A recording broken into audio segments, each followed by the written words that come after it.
Anay ang latawon ta. May fraternity nga starting this morning, not because sang frat war, pero parte sa ila dalayawon nga gihinimuan. Ari tutukan ta, kag tatakan, approve!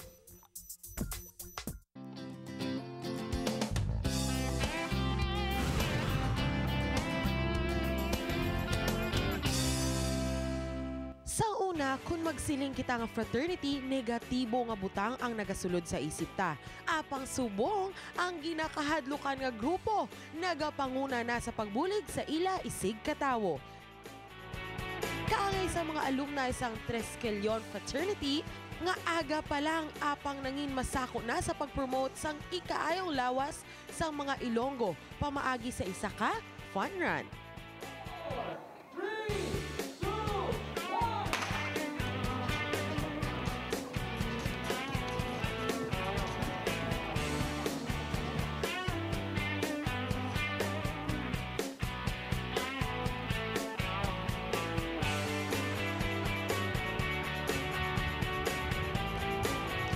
Pagabot sang udto ang mga bataon nga miyembro naman sa Tresquelion Southern Iloilo Chapter ang nagbalandra sang ila medical mission and feeding program nga ginhiwat sa Barangay Bungol sa San Vicente, Guimbal.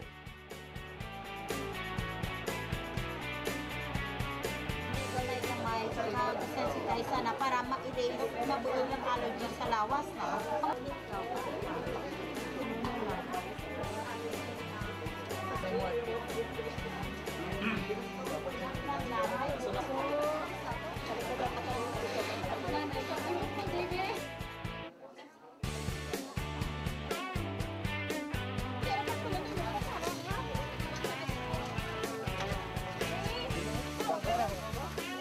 Bali, amo yung first project ang Southern Iloilo Council nga Tresquelion. Bali, ginsabay na lang namon sa alumni sa panran nila sa city.